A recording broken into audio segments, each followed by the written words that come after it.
Yeah, it's a wonderful thing to have a group of people on a committee like this that is so proactive and always looking for ways to honor our wonderful membership. And we have great members, and we have sometimes problems narrowing things down to one or two people. That's why we've now kind of split up how we present these awards. Most of them are presented in the fall meeting when we also do this student scholarship work that Dr. Pugnair is so involved in. But we have two today that are very, very important awards, and I'm glad they're allowed to kind of shine a little bit brighter because they're separated out for spring. So our first award that we're going to be giving is the Community Clinician of the Year. Now, this is an interesting award. It's awarded actually by the Mass Medical Society in collaboration with the Worcester District Medical Society. And it's given to a practitioner who's made a significant contribution to the patients and particularly to the community at large. So this year's recipient is Dr. Shukla. And I'm just going to read a little bio that we crafted with the help of, I have to call out Martha is one of the chief crafters of much of this, as well as Melissa, who gets us all straight. So she grew up in India in a family of educators. Her father was a professor of physics, and her mother was a principal in a high school, so there was always students were in the house, some of whom her parents had volunteered to take in, whether a family relative or a friend's children. Dr. Manjul Shukla graduated from the Gandhi Medical College in Bhopal, and then by an arranged marriage married her husband, Kailash, who is an engineer. He was as generous and loving toward his family as her family. Together they have two wonderful children and two grandchildren of whom she's very proud, and her grandchildren and her daughter are here today, so I want to give a shout out to them for coming. Thank you. And after finishing her residency at Worcester City Hospital and 5 years of private practice, Dr. Shukla joined the Fallon Clinic, always focusing on taking care of her patients in the greater Worcester community, and she did this for 40 years. Besides primary care, her medical interests included working with patients who have eating and substance use disorders, pain management, and obesity issues, and she received an honor for Inventor of the Year for Open Access Program in her practice. Additionally, she worked as the medical director of 2 nursing homes and a hospice program, which taught her much about end-of-life issues. After her husband's sudden death, Dr. Shukla retired within months, but soon realized that her work of taking care of the community was not over, just as COVID hit the country. She put her white coat back on and started to volunteer at vaccination clinics. With Dr. Castile's leadership, she was a large part of the effort to provide over 5 million vaccinations in the Worcester community, from working at the Worcester Public Library to a mobile van, attending community fairs and events behind City Hall. Dr. Shukla very much enjoys teaching medical students, residents, nurse practitioners, and physician assistants, and volunteering in her kids' schools and with the Girl Scouts. She also enjoys painting, working at the India Society Free Clinic, working with the Public Health Department, which includes fond memories of working with Dr. Leonard Morse and the Community Immunity Program. Finally, Dr. Manjul Shukla is an active member of the Worcester District Medical Society Women's Caucus. She's also a member of the House of Delegates and sits on the Board of Trustees for the Mass Medical Society. So, without further ado, I'm going to actually ask Dr. Mohan Kogankar to come up and say a few words about Dr. Shukla. Actually, there is not much that I have to say after Dr. Hirsch presented most of the things that I was going to say. But let me just first say good evening to all the guests and the colleagues and friends who are here tonight. It gives me a great pleasure to present this 2023 Community Clinician Award to my good friend and a colleague for many years, Dr. Manjul Shukla. This is an award, like Mike said, is coordinated between the Mass Medical Society as well as different other societies, including the Worcester District Medical Society. While I do want to thank both the societies for giving me this opportunity to speak here tonight, but at the same time, I would also personally like to thank two other members of the Medical Society who assisted me with this nomination. One is Dr. Matilda Castile, she's there, and Dr. Sede Passy. Without their help, this event would not have been possible to happen with Dr. Shukla. So thank you very kindly. Dr. Hirsch has already given you a background of Manjul's career, but basically she started it in 1981, and as he mentioned, she was a solo practitioner in internal medicine when she started. Subsequently, she joined Fallon and other things also. Having started that, she joined the Medical Society here and very quickly participated in the Public Health Committee. And that's where she found her niche. For better part of 18 plus years, continually, she remained in that society, giving her suggestions, advice, and other aspects of public health care to that society. While she did the talk, she also walked the walk. Any event under the banner of the Worcester District Medical Society pertaining to the public health, she was there and was always somebody that could be counted upon to be there. As time went, her responsibilities to her practice, as well as some of the other affairs with the Medical Society increased. But having done so, she also participated in the India Society of Worcester, just like Dr. Hirsch just mentioned. Now, India Society of Worcester is an organization that has been doing for a better part of 25 years a free health clinic on a weekly basis to all the citizenry of the central Massachusetts. She participated in that almost for those many years, along with some of the other practitioners. And during that time, not only would she be giving any advice, medical advice, or consultations, but also treatment. So this was something like an ongoing process that she was directly involved with. If this was not all enough, she, as well as her dear husband, Kailash, also had two wonderful kids. They're still wonderful kids, but now they have grown up to be independent parents and adults. And one of them is here tonight, which.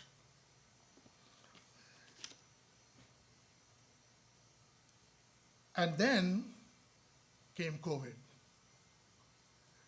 Medical practitioners as well as the scientists were completely flabbergasted, for lack of a better word. And the humanity was distraught, not just physically, but also emotionally. Having to have taken care of your dear ones, but you can't visit them, see them, was a significant trauma. Fortunately, in the early part of 2021 came the vaccinations, and Manjul just jumped right in. This time, under the auspices of the City of Worcester, in the Committee of Health and Human Services. Now, this was all well and good. Medical Society respected and acknowledged what she had done for the community, and no wonder that she has been appointed as a delegate to the Massachusetts Medical Society, and as it happened tonight, she also is on the board of trustees there. That's a major accomplishment. With all that great work, there are also some important attributes that I would like to share with you. And those are humility and respect for others, be they colleagues or patients. Over a period of time that both of us have been in practice, those separate disciplines, we have shared a few patients. almost every time that I would talk to a patient that came to me from Manjul, I would find that not only did they have great respect for her as being their doctor, but also a degree of friendship pertaining to their healthcare. Which reminds me of an anecdote. This goes back a few years ago, and one of the community doctors, very well respected and known in the community, as well as a wonderful long-standing friend of the society, was supposedly have articulated, that is late Dr. Frank Dufault. I'm sure many of you must have heard of him.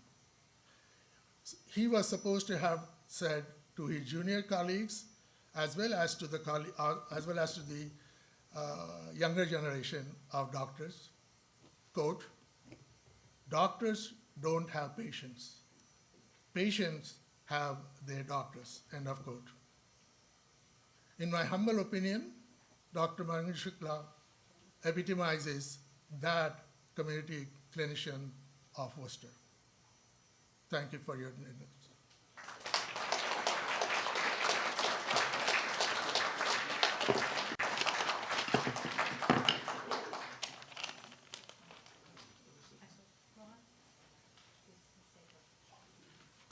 We're going to take a picture, but I would like to ask Dr. Castile to come up because I understand she has her own way of acknowledging the amazing service that Dr. Shukla performed for the city of Worcester during, I would say, our darkest hours. Dr. Hirsch, you said it all. Both of you said it all. I had the pleasure of meeting Manjul. Actually, we were in the Worcester District Medical Society, the Public Health Committee, and that's where I first met her. And then during COVID, some of us, including myself, sort of took it as our opportunity to really go out into the community and make sure that everyone was safe. And in particular, we were selected to be able to give the equity vaccine and make sure that we went out to communities of color and vaccinated communities of color because they were the lowest vaccination rates. And I saw Shukla and I asked her, I saw Dr. Shukla and I asked her if she would join us to go vaccinating. And she quickly said yes, and it was really an honor to work with her. And as you said, she really values the people in the community. It doesn't matter who it is. She puts her heart out there. She is passionate about what she does and constantly showed up during this time.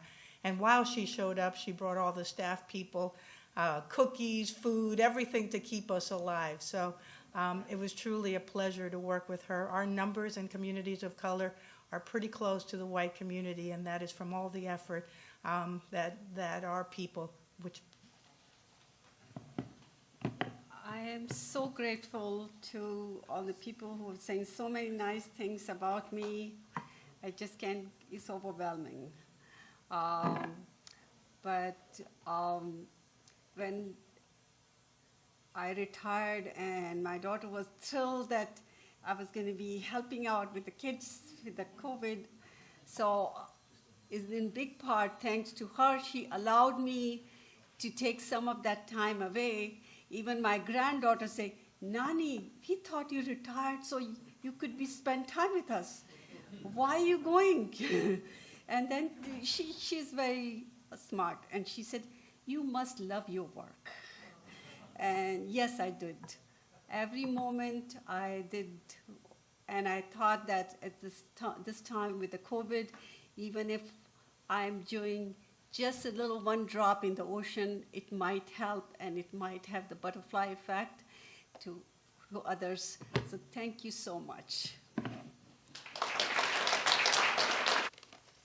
Thank you, Dr. Shukla. And so our last award is the Worcester District Medical Society Career Achievement Award, which is given to a WDMS member who has demonstrated compassion and dedication to the medical needs of patients and or the public and has made significant contributions to the practice of medicine throughout their career.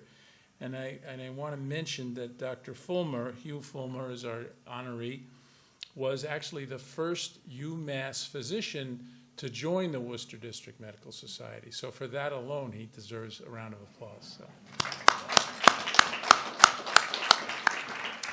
So here's the... 52 years ago.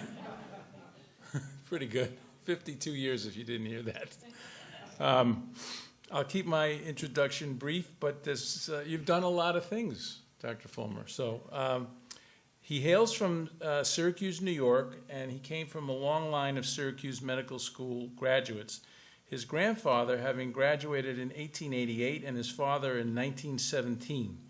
Dr. Hugh Fulmer graduated from medical school in 1951 and then completed his internship at Rhode Island Hospital. From 52 to 54, he joined the United States Air Force and served as a general medical officer and a preventive medical officer, aviation medical examiner, and trained as a flight surgeon. From 1954 to 58, he completed an internal medicine residency, followed by a pulmonary fellowship at SUNY upstate in Syracuse. In 61, he earned his Master's of Public Health from the Harvard School of Public Health. Dr. Fulmer has founded and directed many health centers and held a variety of leadership positions, but two roles in particular were very significant. First, he was the founding chairman and professor with tenure for the Department of Community Medicine at UMass Chan Medical School as of 1969. And secondly, as I mentioned, he was the first UMass physician to become a WDMS member in 1970. In addition to his scholarly accomplishments, Dr. Fulmer is a true community physician and leader, a medical advocate, a mentor, and a gentleman. But very importantly and proudly, he is also a devoted family man, and he is here tonight with many of his family members. His dear wife of 70 years, Zola, passed away just recently on March the 6th. She was quite a remarkable woman herself. For many years, she served as a member of the auxiliary and now what's known as the Women's Caucus. So I want to say congratulations to Dr. Fulmer, and his chief advocate and person who nominated him was Dr. Carlin, and he has a special presentation. Dr. Carlin. Might say that this, the District Medical Society gives us a chance to all meet together. I think that our discussions before these speeches are actually more fun than the speeches, so we'll try to keep them short. The standard of care resuscitation of 2000 would be malpractice today. The estrogens that quieted menopausal symptoms and prevented fractures are no longer best practice. Now, sinusitis rarely merits antibiotics. We progress through actively applying a method of thinking, not by accumulating facts. When I look back on my training at UMass Medical School, our mentors were fabulous. Many of the facts they taught us actually still endure. More to the point were the problems they asked us to focus on and the ways to solve those problems. Sam Clark and Sandy Marks taught us anatomy. Sam subsequently gave up a safe and secure position to do an internship in residency and practice internal medicine. Bill Butcher taught us using a hockey stick as a pointer. That was biochemistry. Last week, I finally heard grand rounds that invoked the Krebs cycle meaningfully. Ted Miller taught us pharmacology. The principles endure. The drugs are vastly different. Mother Mo Goodman, Josh Singer, Fred Fay taught us physiology. But of all my mentors, Hugh Fulmer stands out mostly because we did not think he stood out at the time. We did not realize that the immersion in the community was not the standard elsewhere. It seemed that we were involved with community physicians because we were a new school that had not yet developed the teaching faculty at the home base. Hugh saw it as a better basis for teaching. The problems he wanted us to focus on were broader than what was traditional. He saw each community physician as a mini practitioner of public health, He broadened our exposure to include AA meetings, VNA home visits, even with the regional medical program. That was the Johnson administration way of cutting back our expenses. With these exposures, our later training with high-tech medicine had a context. These experiences still resonate, like when my recovering alcoholic patient developed DTs in the recovery room following an umbilical hernia repair. It turned out that beer also counts as alcohol. Or when a specialist refused my patient for 3 no-shows, turns out the patient was homeless and could not charge his cell phone. While high-tech is exciting, low-tech is often more important. Hugh developed a solid basis for my primary care practice. UMass had the balance correct in our training. Hugh was the third person hired after Chancellor Lamar Suter and Dean Richard Saunders. He gave the message that soft science was important. Where traditional schools pushed to do more and more high-tech, UMass was going to develop primary care physicians well-versed in the community, able to deftly apply high-tech as needed, but clearly understanding the community context. His message endures, and that is a lifetime achievement that we can all applaud. So with that, we're going to do a couple of stories. We've got a bunch of his mentees that each will say a few words, and we really are going to keep it short. To start, Kim Humphreys, Hugh's daughter, could you come up here and just introduce your family and tell us a few things about how Hugh shepherded all of you to do the community medicine message?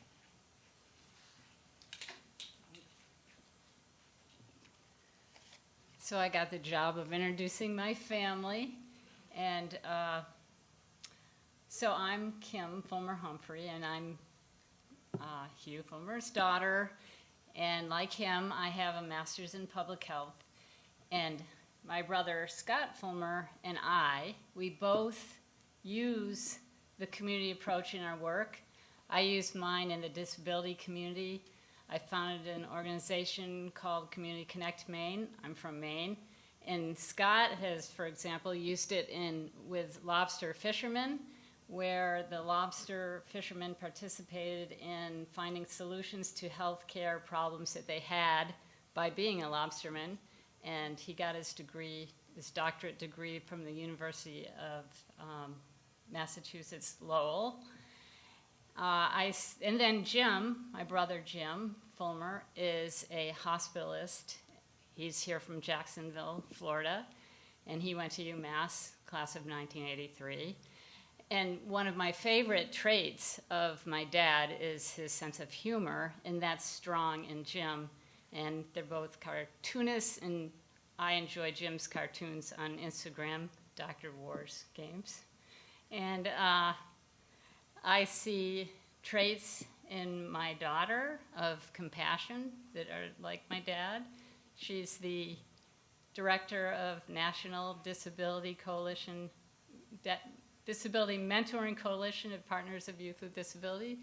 And then Jay is, Scott's son, Jay Fulmer, is disciplined and hardworking, and he is the director of manufacturing at Excelis. And the person you don't see at our table is Zola, and they were married for 70 years, and she was in the Women's Auxiliary of this organization.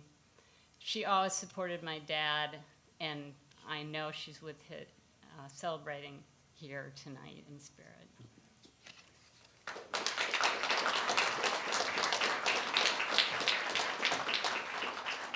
Thanks, Kim. Tom Winters, could you please come up?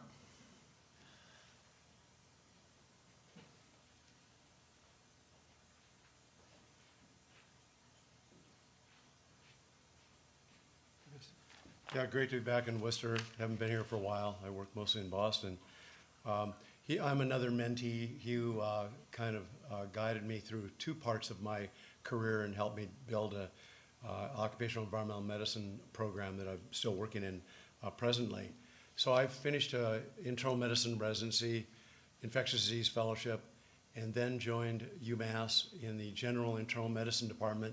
Hugh was the chief there in the internal medicine department, and he was always the advocate of driving and educating docs to go into primary care and not into subspecialties. So he hated the subspecialties, even though he was a subspecialist himself. And so I think we had a large general internal medicine clinic, maybe 35 residents and 6 of us attendings. And we had built that program. Hugh somehow called me the director of it. And we had problems because it was a new medical school. So the community docs, I think, took some of their borderline personality patients. Some were addicted to opioids and to anxiolytics and anxious, depressed. They said, well, there's some new doctors over there. They could probably help you more than I do. So we were trying to herd around the residents to take care of these people as attendings. And it was a tough run early on. And all of a sudden we met, there was a guy named John Kabat-Zinn who was a researcher there at UMass Medical School. And he'd run these noontime meditation, mindfulness meditation programs. And some of us attended it as clinicians and learned mindfulness meditation. And all of a sudden, I told him about this problem that we just couldn't deal with, didn't know how to take care of these people, didn't know how to wean people from opioids and anxiolytics. We just weren't good at it. He said, well, I'd like to start a mindfulness meditation clinic here at UMass. And Hugh got on the bandwagon. I went to Dallin, who was the chief of medicine at that time, myself, John. He built the program. It was a program that he'd have a 6-week program where people would come and he'd teach them mindfulness. They'd take his tape home and use it at night. And he was a researcher, so he would study the success of this. And, amazing, 70% of the people became meditators and followed his kind of mantra. And the important part of this is that the program, it helped us a lot in that general medicine clinic, learn how to navigate difficult patients and, just become better primary care docs. So John Kabat-Zinn published a book called Full Catastrophe Living, at his first book, and he became world famous, and many of you probably sent patients to him, and he helped a lot of us just kind of get focused on our life and function better in our lives. And in that foreword to the Full Catastrophe Living, he said that it was not for Hugh Fulmer and Tom Winters, he would not have been able to build that program. So the next chapter was that Hugh left UMass. He went down to Kearney Hospital. It was a community hospital, South Boston, Dorchester. He built a program called the Center for Community Responsive Care. That is a community-oriented primary care type program where primary care and public health are kind of meshed.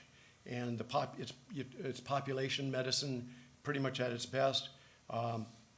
Rather than sick care, it became wellness care. Rather than individual care, it became community care. And the components of COPC, and Hugh championed this, were really that you'd look at a community and you'd evaluate the community. Then you'd look at some of the health determinants in the community. You'd get leaders in the community and clinicians to then help navigate some of those determinants that they thought were out of balance in the community. You'd implement those and then study them. Hugh was novel at recruiting people into this program, and his financing of it was even more novel.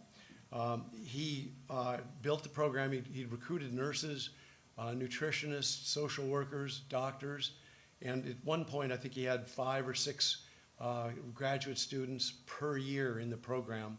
They all went off to Boston School of Public Health or Harvard School of Public Health, got Masters of Public Health, 2-year program. He paid for it through Medicare. Medicare in the old days used to fund the administrative part of care. They paid the residents, $20,000, but somehow there was a six-figure piece left over for the administrative part of it. So Hugh took that, paid for their public health school, and then we were lucky enough to be at Kearney Hospital that had 6 neighborhood health centers. And it was just a perfect place to pull off this COPC program that really evolved from Navajo reservation initially in the 50s, in Israel, South Africa, and it's been integrated into a lot of medical school programs to this day. So this funding, he had to chase Ted Kennedy in the old days and his colleagues to keep it funded, and he kept it funded, and I think it was about a 10, 12-year run. And these people went back to their neighborhood health centers and practiced the community-oriented primary care. Unfortunately, the funding dried up after years, and Hugh went back to Thousand Islands, and then where he has a place up in the St. Lawrence, and wrote chapters, published articles, and still advocated for the COPC programs, trying to find private funding, and it was tough to find in that era. But Hugh, thank you for leading me to preventive medicine that I've been able to carry out my life on, and you're the best mentor ever.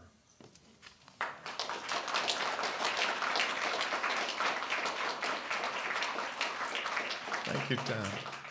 Dr. Willie Pitts. Hello, everybody. Tough act to follow with Dr. Hurst, Dr. Carlin, Dr. Winters. But Dr. Fulmer, thank you so much. I'm here to honor you. I'll tell a more personal story and shorten it.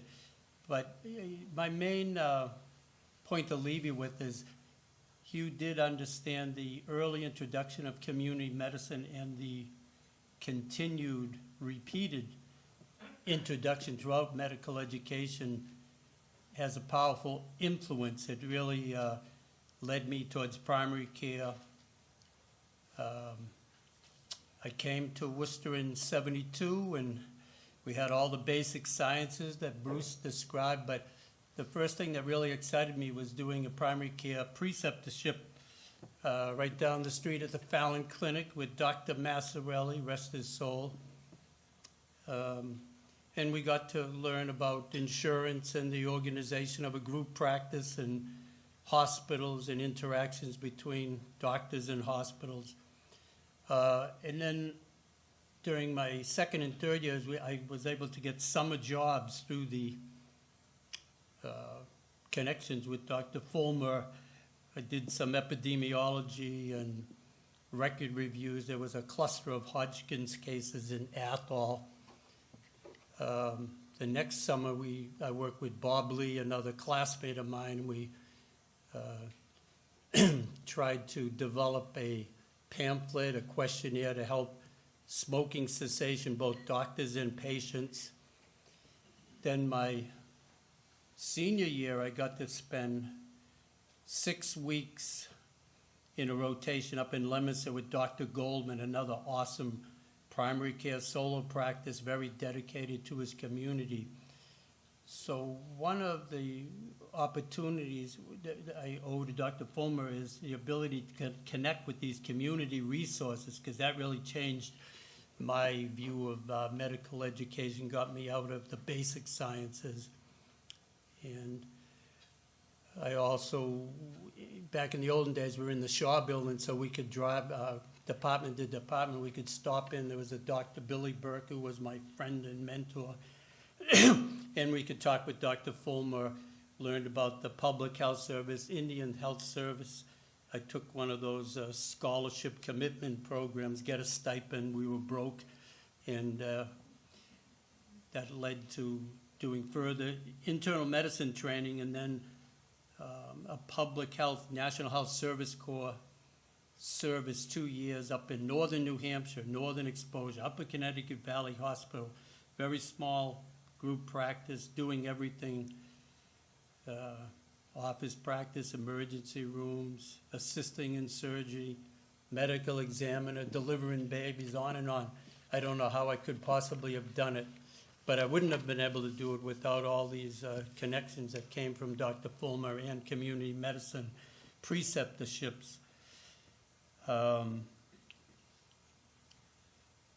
So that led to my 40 years of primary care and internal medicine, some emergency medicine, and I always felt I could go to rural areas and practice, do the best that I could in those settings. We didn't have all the tools, all the equipment all the time, but it was a labor of love and devotion, and I owe a lot of it to my main mentor, Dr. Fulmer.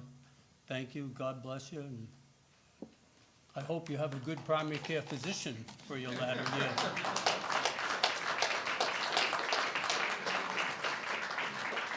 Thank you, Willie. Doctors Lynn Eckert and Dr. Lou Faison, husband and wife, do you want to speak separately or together? Yeah.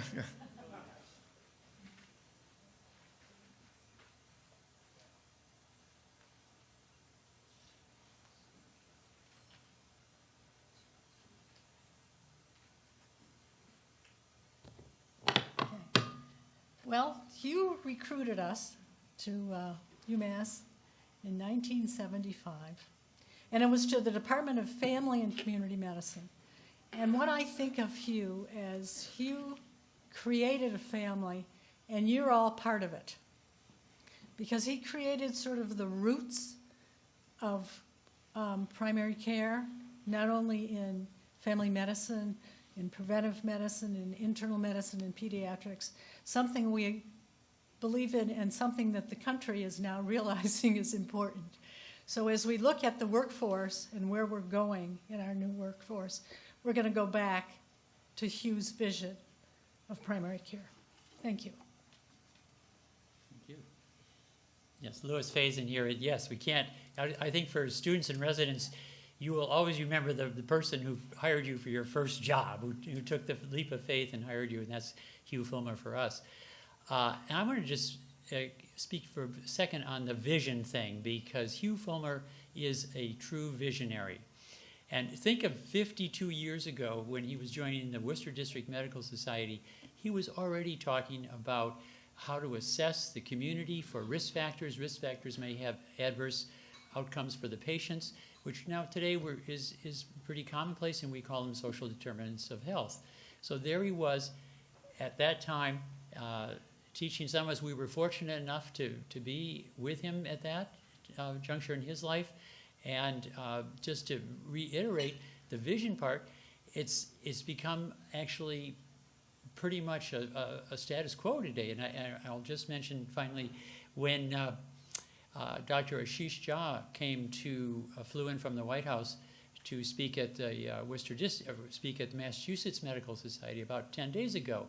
He was asked one of the things, what lessons you learned from COVID, and one of the main lessons was we've got to link up better, we've got to bridge the gaps between primary care and health care and public health. So those same concepts are in the White House, following up on that vision of Hugh Fulmer. Thank you.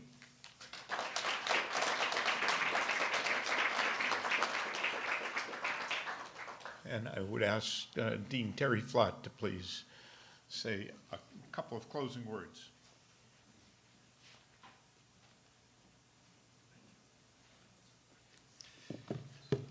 Well, we've heard so many wonderful things about Dr. Fulmer. I just really want to express on behalf of Chancellor Collins and myself our deep appreciation for the foundation that you've laid for this school. This June, we'll celebrate our 50th commencement. And what the school has been and has become is really a tribute to the founders of the school, of which you are clearly one of the most formative. When you started the school on the trajectory that it is on, it made a statement and a commitment that this was not just a medical school located in Worcester, but it was of the Worcester community. And to this day, we've tried our best to remain faithful to that vision.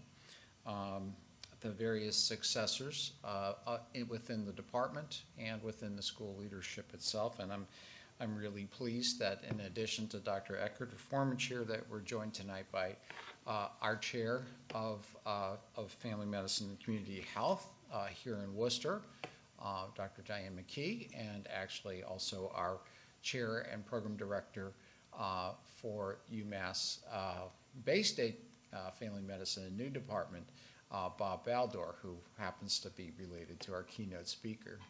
But I think it just illustrates how the trajectory that was started way back when, more than 50 years ago now, has been how we've been the beneficiaries of that.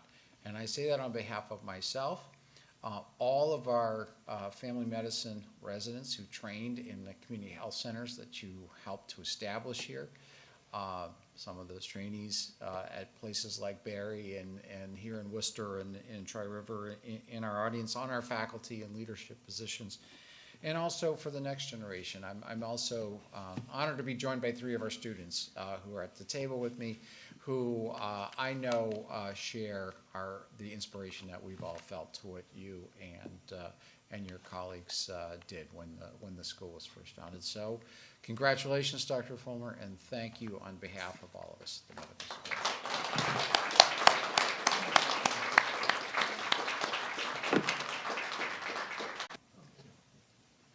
I'm liable to talk for 24 hours, and I don't know how to boil it down, so I'll talk for 1 minute. Very interesting how we came to be a primary care school, a school that would produce physicians to serve in the underserved areas of the Commonwealth. I came here from the University of Kentucky, where the concept of a 3-year training program in family medicine was born by the then dean of Kentucky, Bill Willard, who came out with the Willard Report in 1967 that said that we needed to create a 3-year training program in family medicine to replace the dying GP across the country. And as a result, at Kentucky, we had a proponent of the new specialty of family medicine named Nick Pisacano, who later became the executive director of the Board of Family Medicine.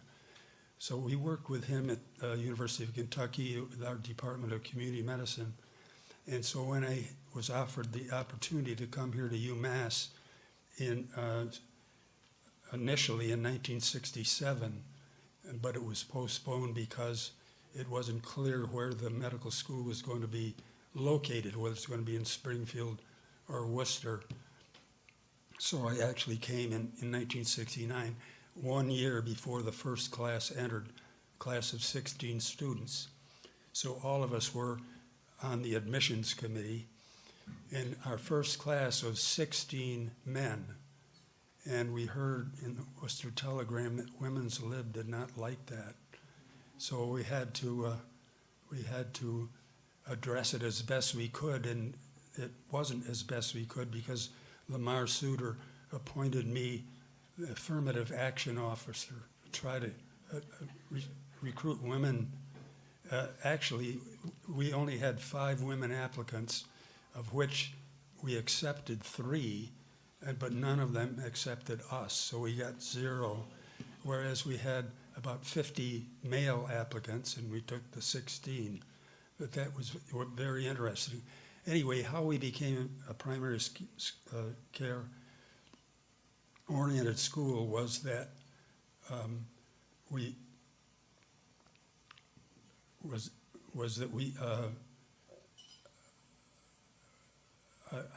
I brought the family medicine template for the new residency in family medicine here, but I didn't know whether we could initiate it.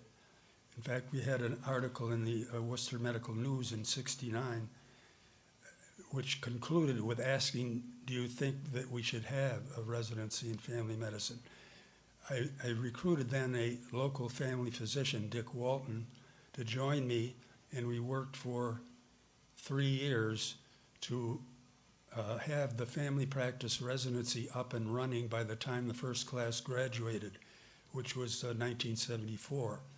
We met that goal, but a funny thing happened on the way to meeting the goal, namely that Dick and the 5 family physicians, local family physicians, who we had in our department, decided that they wanted a separate department of family medicine from our initial Department of Community Medicine, and demanded it from the dean. And what happened was that the dean gave them a graduate program in family medicine only, and I was left with a only undergraduate program of community and family medicine, which is a difficult issue to solve. We finally did solve it, came back together, and meanwhile, in 1975, Lamar Suter retired, and he had as acting chancellor for a year, Bill Butcher was the chairman of biochemistry. And Bill learned that the legislature was going to visit to find out whether we really ought to be funded, because were we going to live up to the goal of producing docs for the Commonwealth that would practice in underserved areas. And they were coming the next week. Our department, which now had 6 full-time people, spent the weekend drawing up goals of the school. And that ultimately was published in the Worcester Medical News in 1976. But when the legislators came, we had this whole set of goals which looked really good, because of course we had designed them. And as the one and only associate dean for primary care, I was able to work above departmental lines. So I met with the Department of Medicine, and together we submitted grants and got them for seeing to it that the brand new internal medicine residencies should become primary care oriented if the school was going to have that as a major track. So the end result was that with the assessment of the communities in the Blackstone Valley, we created the Tri-River Family Health Center expressly to have residents in pediatrics and medicine get their ambulatory care training, tearing the best leaf of the family practice notebook, i.e. you need to have teaching health centers if you're going to really train people to be able to take care of people in the community. So I was the chair of a task force to try to get a chief of primary care in the Department of Medicine, which didn't exist before, because we now had these new residencies that are about to start. We spent a year seeking somebody. It ended up that I became the head of that division in the Department of Medicine. So we had several primary care residencies going, and I was delighted to hear from the dean now that you've once again been recognized as one of the top 10 primary care medical schools in the country. So that's my 1 minute made 6.